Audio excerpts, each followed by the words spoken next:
Bienvenidos a Consumer Law Tube. En este vídeo vamos a hablar del Real Decreto Ley 11/2020 de 31 de marzo que entró en vigor el 2 de abril de 2020, en el que se adoptan medidas urgentes complementarias en el ámbito social y económico para hacer frente al COVID-19, dando respuesta a las circunstancias sociales y económicas que se están produciendo como consecuencia de este. Las medidas adoptadas mantendrán su vigencia hasta un mes después del fin de la vigencia del estado de alarma. No obstante, aquellas medidas en las que se establezca un plazo determinado de duración se sujetarán al mismo. Sin perjuicio de lo anterior, la vigencia de las medidas mencionadas podrán prorrogarse por el Gobierno mediante un Real Decreto Ley. Teniendo en cuenta que en España el 85% de los arrendamientos de viviendas el propietario es una persona física, se adoptan medidas destinadas al apoyo de las personas más vulnerables, para así facilitar los acuerdos entre las partes y permitir el pago de las rentas. Es por eso que, como he mencionado antes, se establecen propuestas dirigidas a aquellos colectivos que vean afectada su capacidad para pagar las rentas. Al mismo tiempo, se garantiza un equilibrio entre ambas partes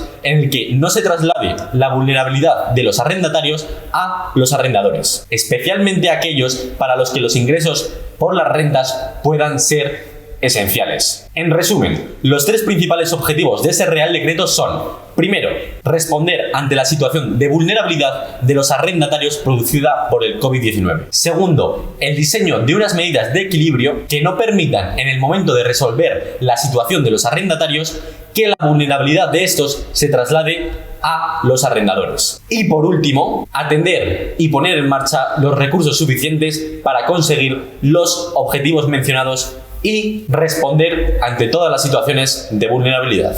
Se suspenden los desahucios y lanzamientos para hogares sin alternativa habitacional durante 6 meses desde la entrada en vigor del estado de alarma. Para ello, la persona arrendataria debe solicitar ante el juzgado la situación de vulnerabilidad como consecuencia del COVID-19, alegando no tener una alternativa habitacional. El letrado de la Administración de Justicia comunicará a los servicios sociales correspondientes y se llevará a cabo la suspensión del acto de lanzamiento. Para que dicha suspensión opere, la persona arrendataria deberá acreditar alguna situación del artículo 5 de dicha ley, es decir, una persona obligada a pagar el alquiler a pesar de estar en desempleo, ERTE o cuya jornada se haya reducido por motivos de cuidados. En el caso de tratarse de empresarios, deben estar en situaciones similares que no le permitan alcanzar los ingresos de la unidad familiar en el mes anterior a la solicitud de la mora. Que la renta arrendaticia más los gastos y suministros básicos resulte superior o igual al 35% de los ingresos netos que perciba el conjunto familiar. Cabe advertir que no se entenderá que concurren los supuestos anteriores cuando alguna persona de la unidad familiar sea propietaria o usufructuaria de alguna vivienda en España. Tampoco se entenderá que están en situación de vulnerabilidad cuando el derecho no caiga sobre una parte alicuota de la misma y se haya obtenido por herencia o transmisión mortis causa sin testamento. Se exceptúa también a quienes, siendo titulares de una vivienda, acrediten la no disponibilidad de la misma por cualquier causa ajena a su voluntad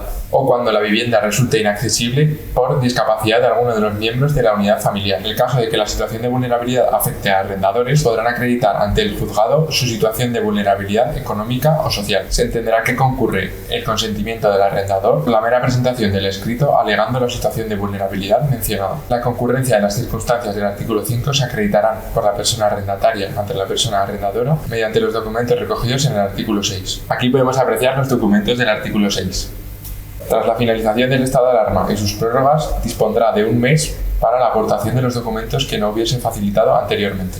En segundo lugar, se establece una prórroga extraordinaria del contrato de arrendamiento de vivienda habitual, como establece el artículo 2, previa solicitud del arrendatario, por un plazo máximo en los mismos términos y condiciones en aquellos contratos y desde la entrada en vigor del Real Decreto Ley 11/2020 y hasta transcurridos 2 meses desde la finalización del estado de alarma, finalice el periodo de prórroga obligatoria. Esta solicitud debe ser aceptada por el arrendador, salvo que se fijen otros términos y condiciones por acuerdo de las partes. Cuando el arrendador sea una empresa o entidad pública o gran tenedor, según lo establecido en el artículo 4, el arrendatario que se encuentre en una situación de vulnerabilidad cuyo contrato esté amparado por la ley de arrendamientos urbanos podrá solicitar el aplazamiento temporal y extraordinario del pago de la renta hasta 31 de enero de 2021. A falta de acuerdo, el arrendador comunicará al arrendatario en el plazo máximo de 7 días laborales su decisión escogida entre diversas fórmulas de aplazamiento o reducción del pago de la renta arrendaticia. En este caso, la persona arrendataria podrá acceder al programa de ayudas transitorias de financiación recogidas en el artículo 9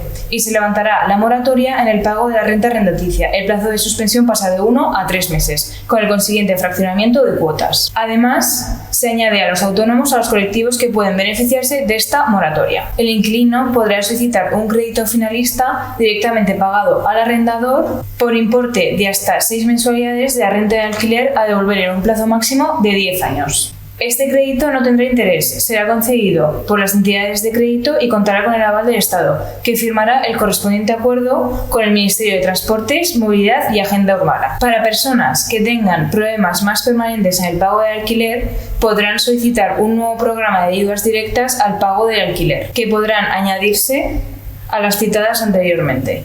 De conformidad con el artículo 7, la aplicación indebida por la persona arrendataria de la moratoria excepcional de la deuda arrendaticia y de las ayudas públicas dará lugar a la responsabilidad por daños y perjuicios que se hayan podido ocasionar, así como de todos los gastos generados por la aplicación de estas medidas excepcionales, sin perjuicio de las responsabilidades de otro orden que la conducta de los mismos pudiera ocasionar. Por su parte, el artículo 8 permite solicitar el aplazamiento temporal y extraordinario del pago de la renta, siempre que dicho aplazamiento o la condición total o parcial de la misma no se hubiera acordado voluntariamente entre las partes. En su caso, los artículos 9 y 10, respectivamente, la aprobación de una línea de avales por el Estado para la cobertura de la financiación a arrendatarios en situación de vulnerabilidad social y económica, como consecuencia de la expansión del COVID-19. Se establecerá de un plazo de 14 años para el desarrollo de dichos avales, para que las entidades de crédito puedan ofrecer ayudas de financiación en forma de préstamo, con un plazo de devolución de hasta 6 años. Para los planes de vivienda se dispone de 100 millones de euros para ser implementados con urgencia en el crédito presupuestario. A su vez, se habilita a la persona titular del ministerio anteriormente citado para dictar cuantas resoluciones sean necesarias para la modificación parcial del Real Decreto 106/2018 de 9 de marzo, por el que se regula el Plan Estatal de Vivienda de 2018 a 2021, siempre y cuando respeten los compromisos adoptados por el anterior Ministerio de Fomento. Los requisitos que deben cumplir las personas beneficiarias